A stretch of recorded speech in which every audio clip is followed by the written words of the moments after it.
Hello friends, MPPSC with भूमि में आप सभी का स्वागत है। आज हम टॉपिक कवर करेंगे मध्य प्रदेश के भूगोल का। टॉपिक नंबर 3 मध्य प्रदेश के भौतिक विभाजन के अंतर्गत मालवा का पठार। आज हम पढ़ने वाले हैं मालवा के पठार के बारे में पूरी डिटेल। दोस्तों, मेरे ये नोट्स जो बने हुए हैं ये मैंने पूरे डिटेल नोट्स बनाए हैं। इनको हम इन नोट्स से तो हम पूरी डिटेल्स कवर करेंगे। इसके बाद में जो है हम बार बार इन नोट्स से जब पढ़ेंगे, इन नोट को रिवाइज करेंगे, तो उसके बाद में जब हम कुछ जो चीज़ें हम भूल रहे हैं उनको अगर हम फिर अपने शॉर्ट नोट्स में ऐड ऑन करेंगे तो हमारे शॉर्ट नोट्स तैयार होंगे। ये नोट्स जो है वो डिटेल्ड नोट्स हैं जिसमें पूरी डिटेल दी गई है। तो एक बार का हमारा पूरी डिटेल पढ़ना भी ज़रूरी होता है, इसलिए ये नोट्स मेरे डिटेल नोट्स हैं। इसके बाद में फिर कुछ जो मेरे क्रिस्प नोट जो है रिवीजन के बाद में मैं जो और बनाऊंगी साथ साथ वो मैं आपके साथ शेयर करते चलूँगी।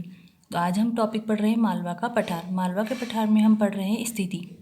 मध्य प्रदेश के पश्चिम में 22 डिग्री 27 मिनट से 25 डिग्री 8 मिनट उत्तरी अक्षांश तथा 74 डिग्री 20 मिनट से 79 डिग्री 20 मिनट पूर्वी देशांतर में मालवा का पठार स्थित है। फिर हम आगे बात करेंगे मालवा के पठार के क्षेत्रफल की। मालवा के पठार का क्षेत्रफल मध्य प्रदेश के कुल भौगोलिक क्षेत्रफल का 28.62% मतलब 28.62% जो भाग है वो हमारा मालवा का पठार जो है मध्य प्रदेश के नक्शे में या मध्य प्रदेश के मैप में कवर करता है। मध्य प्रदेश के कुल भौगोलिक क्षेत्रफल का 28.62% भाग जो है वो मालवा का पठार कवर करता है। हम बात करेंगे मालवा के पठार के निर्माण की। थर्ड पॉइंट है हमारा मालवा के पठार का निर्माण। मालवा के पठार के निर्माण में किस तरह से हुआ है? मालवा के पठार का निर्माण दक्कन ट्रैप के लावा व बेसाल्ट चट्टानों के टूटने से हुआ है।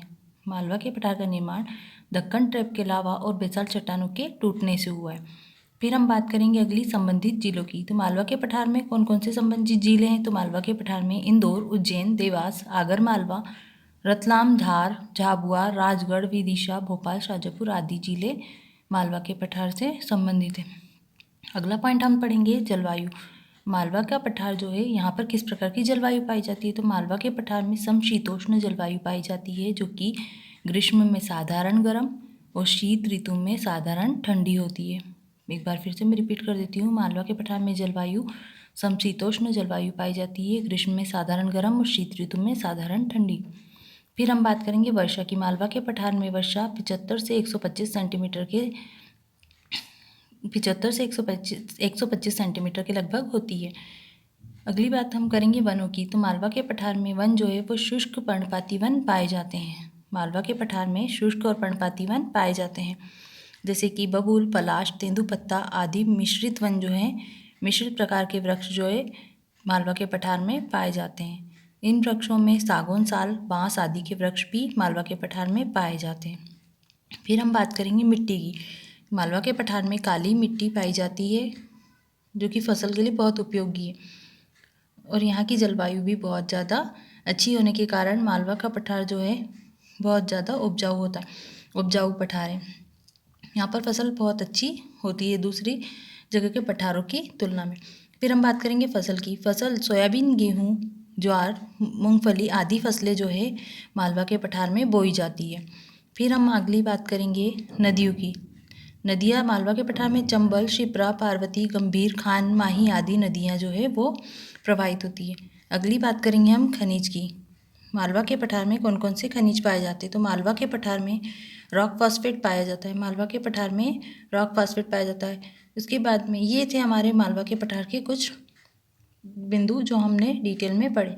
पहला पढ़ा हमने मालवा के पठार की स्थिति, दूसरा क्षेत्रफल, तीसरा निर्माण, चौथा संबंधित जिले, पांचवा जलवायु, छठा वर्षा, सातवां वन, आठवां मिट्टी, नौवां फसल, 10वां नदियाँ और 11वां पॉइंट हमने पढ़ा खनिज।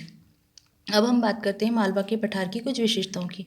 मालवा का पठार जो है वो सबसे बड़ा प्राकृतिक क्षेत्र है। मालवा का पठार जो है वो सबसे बड़ा प्राकृतिक क्षेत्र है। मालवा का पठार हमारा मध्य प्रदेश का सबसे बड़ा प्राकृतिक क्षेत्र है। एक बार फिर से रिपीट कर देती हूँ। मालवा का पठार जो है हमारे मध्य प्रदेश का सबसे बड़ा प्राकृतिक क्षेत्र है। फिर दूसरी विशेषता ये है कि मालवा के पठार जो है, मालवा का जो पठार है उसे गेहूं की डलिया कहा जाता है। मालवा के पठार को गेहूं की डलिया कहा जाता है।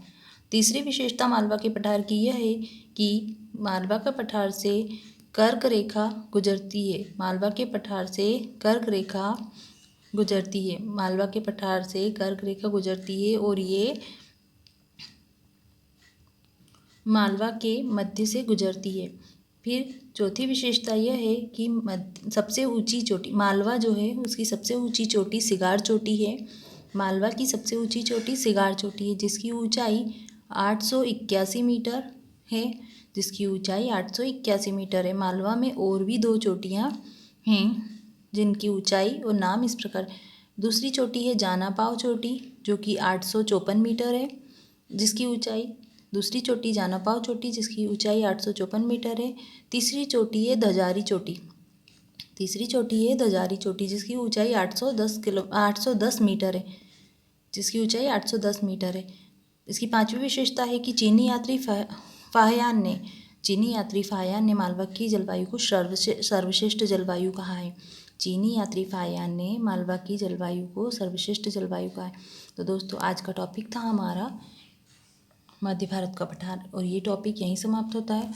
ये चीनी यात्री फाहियान वाला कुछ प्रश्न जो है MPPSC प्री में बहुत बार पूछा जा चुका है, तो आप इसे बहुत अच्छे से कंप्लीट करें और इन डिटेल नोट्स के साथ आप अच्छे से बार बार पढ़कर इनको तैयार करें। ये MPPSC मेंस और प्री दोनों के लिए इम्पॉर्टेंट है। Thank you.